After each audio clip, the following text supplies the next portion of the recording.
All right, folks, you're live with Lonzo, the Godfather of West Coast hip hop. I'm sitting back here in Lonzo Land Studios, newly renamed Zotown, with a brother who knew it as Lonzo Land back in the day. Man, this brother right here, he got more stories about me than he tell me stuff I forgot. My guest today is one of the first, you gotta be one of the first crossover groups with Bloods and Crips. You are the first. Yes, one of the first groups that was founded right here at Lonzo Land Studios back in the day. My man, Mike T from CNW, y'all. Give him up for Mike T, y'all. What's up, Mike? Most wanted. Hey. Comptons Most Wanted, y'all. Man, you know, Mike and I go back, 30 years, man? Yeah. And he's always on Facebook. I see him doing his thing, and he saw the post I did talking about the time when we had to go out there and get my shit back from that nigga. Lonzo, I'm going to come by and do the podcast. Come on, man, let's do this. Yeah. And he lived way out in Lancaster. Oh, yeah. But he go to church in Inglewood. Yep, represent the wood. And he came by the pad today to sit with me for a minute.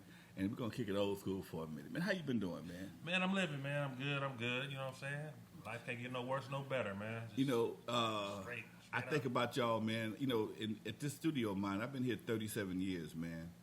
And I've been in my same house 37 years. Started off with Dre and them, then y'all came, then I had the the Freaky Boys, and various crews I've worked with over the years. And it amazes me how many of these guys who could have been on the way to penitentiary, kidney failure, whatever. That was me. Turn their shit around. I'll see them years later. Hey, what's up, Lonzo? Nigga, I don't recognize you sober, nigga. And nigga, I hate to tell you this, you one of them motherfuckers.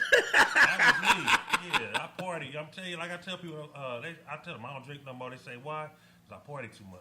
You know, I'd come to the studio, man, it would be 40-ounce bottles everywhere and pistols. No weed. Just 40-ounce bottles. I mean, I put my trash out. It's like this side I was at the recycling joint, just be clanging and shit. $2 out the door it was back then. And it was a different vibe. But you know one thing, you told me something about the shit you guys used to do, and when I thought about it, I'm like, you know what? That's true, man. Because I came home one day, Mr. 3-4 guns on the floor, on the desk and shit. Nigga, why y'all got pistols on this? Oh man, you know. And man, put them damn guns in your car. All right, Lonzo. Never got disrespected. Never got disrespected. I had Bloods and Crips in the studio. I had Bloods and Crips in my studio at the same time.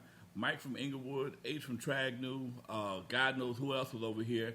And it was always an understanding, we're here for one purpose. That's to make music and hopefully make some money. That's right. So how long did you stay with CMW, man?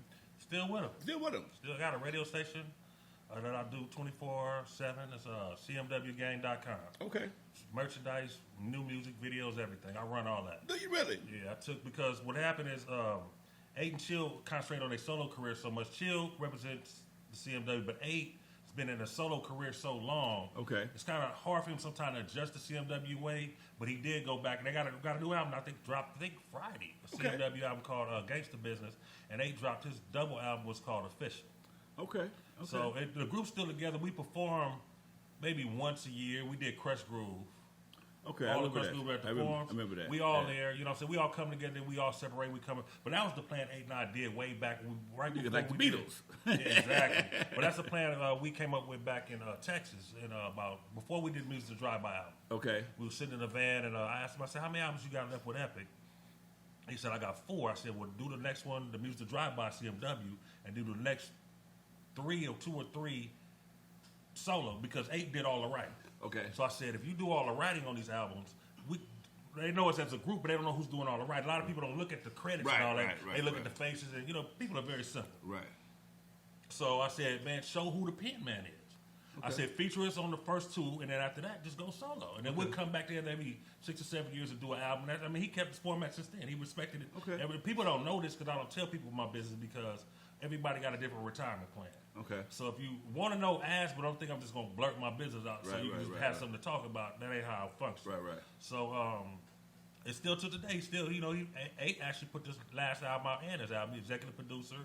And He doing it. He shot the video. Everything. I think we got a video shoot coming up too. Okay. You know what, man? somebody told me something. I didn't even dawn on me at the time, but I didn't realize while you guys hanging around, saw what I was doing and what was happening around here. Y'all just kind of took that thing, that formula, and made it work for yourself. Yeah. Okay. Exactly. And it made me a mentor that I wasn't even trying to be. And I tell people all the time, somebody always watching you. Go ahead. I learned more from you than I learned from anybody. Bullshit. Not lying, right hand to God. You ain't saying it because you sitting here. Nope. I ain't said it because I left church. I'm not lying. Lonzo, I don't know. You used to get so frustrated when you did your own thing. I said, come down and just say what's up to you. See, you be looking like, I never asked you for no money. Right. Never have. Never asked you for no money because I was grateful that you just came up and opened the doors and let me come in without knowing. I didn't understand what I was doing. Remember I told you I had a drum machine, the SB12, and a cassette, and I recorded Symphony and learned how to start it, and I came in your studio, and I did some remix for you. The first night I did, after that I started learning. Okay. So I was grateful that you would let me learn and bring my people in and try to figure out how to record them and all this other little stuff. I still got the same mind I had then, the same mind I used to record on the FL Studios or Pro Tools when I do my EQs and all that. It's the same format. But you would tell me about returns, how they holding it, when you start sending your music to Africa. And I sit there and just suck all this in and like, I'm not doing no label by myself. Right. Right. You know, I didn't do a label by myself, man, until Wix came out with the Wix Distributed. And I released like a couple of records that people had did, and then a couple of records joints that I did that I produced. It just had the rapper, a couple of little in-crowd thing, and I did that for a little while. Then I just shut all that stuff down, and I just started doing instrumental albums, man. Wow. That's all I do. Now, it's crazy, man, because nobody told me how much work it would take to run a label. And I thought it was just, like anything else, nightclub, whatever. But it's a lot more to it. I kind of had to build a plane as I was flying the motherfucker. You know what I'm saying? Well, everybody take it off. Nigga, you got to steer. No, nigga, you better learn to get the book. Wasn't no Google back then. So, but because I was trying to do it, and it just was something that had to be done, I kind of paved the way for a lot of other cats as well. But I didn't know who was watching. I didn't know you was watching like that. I watched you and I watched Unknown. And Unknown, I told you, he dropped off in your studio. Me and him lost connection. Okay. About him and 8 and certain things he was doing. I said, dude, I told Unknown just like this.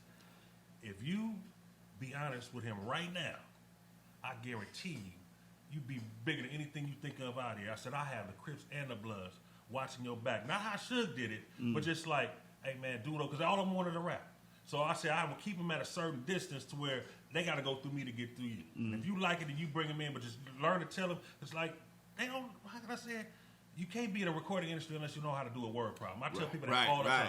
If that train leave here, that train leave here, they test. You don't get that question right, you're not going to get them contracts right. Never will get a contract right. And most people want to hear you explain it so they can go, you got to read kind of party. And go, you understand it or you don't. You got to comprehend, baby. You got to know how to comprehend. That's how they get people, that's how they take advantage of so many artists, because most artists won't read the contracts. But these days there's so much, if you went independent, you still need that machine, all of the outlets to go. You don't know where to send it to get it out there like a viral thing. Damn, I almost lost my train of thought real quick. But it made it easier, you know what I'm saying, to do an album with somebody and just use, all you gotta do is use the email of the publishing company. That'll separate a lot of the advanced, stuff that's going on. You don't have no advancements now. Right. If I got 2 guys and went in your studio and did it, I put it on my little computerized label and stuff like that.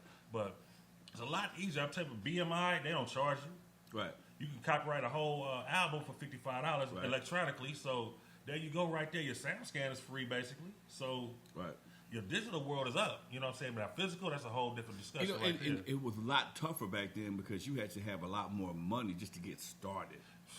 You couldn't think about going in the studio unless you had $1,500, $2,000. That's just to record it. You ain't made a test press. Just to buy the 808. You had to buy 808. You had to buy a turntable, a needle.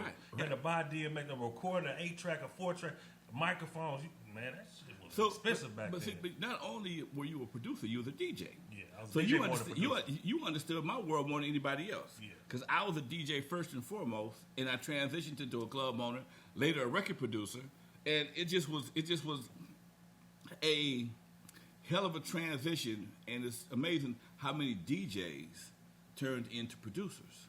All of us. Every last one of us. Me, Battle Cat, Slip, Shit, Joe Cooley, everybody, Bobcat, everybody was a DJ first. Egyptian Lover, everybody was a DJ first. Right. Then we went straight to making beats. The first thing everybody got or got their hands on was 808 or DMX or something of that sort. 909 or 707. Right. That's exactly what made everybody transform. Now, I gotta change the subject. Did you go with us on that crazy run out to Fontaine? Nah. You wasn't there that day. Okay, so you wasn't felony bound that day. Okay. Nah. Oh man, I see so many of the guys, man, from that album, from the Comptons Most Wanted album, dude. And I'm really proud of all of them, dude. Out of all the cats, I think it's like 22 cats on that album, dude. I think you didn't make the album cover, did you? Nope, I got there. I made the back, but not the front. Okay, I stopped at McDonald's. Okay. Out of all the guys that was on the album cover, I think it's like 23 different people. Only one of them I lost to the penitentiary. Master Ryan. Okay, and he waited till he turned 40 years old to want to be a rookie game bringer, which I never understood that, no way. And then I just found out that some two big dudes on the corner, man. Both of them died. Oh, Stripe and Stripe, his brother? yeah, I didn't know that till yesterday. The Friday. I didn't know till now. Yeah, Stripe and his brother died, man. I was sitting up there, I was talking to, brother hit me on Facebook Messenger and asked me how I was doing, and he said, "Oh man, Bob, I seen you since Stripe died." His brother died. I said, "His brother? Yeah, he died like his brother Stripe from kidney failure." I'm like, "What?" I asked about him, and nobody had seen him. I know why you ain't seen him now. Everybody on there, I pretty much still connect with Slip, the twins. Looney Tunes up there in Washington. Vanilla C, I still talk to her here and there. She pops in and out. Okay. She was in Texas for a minute. Quicksand's in Atlanta. I wouldn't visit him this year. Okay. Tone. Only one I've seen is what's his name? Keith. I haven't seen him.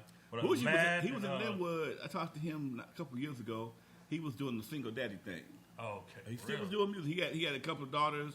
Him and his wife, the girl, the baby mama didn't work out, and he was on the single daddy thing. He probably underground like a summer gun. Matt and Tone, I talk to them all the time. We'd call each other and just be on the phone for hours. Who else? Jolly Joe, he in Linwood. Okay.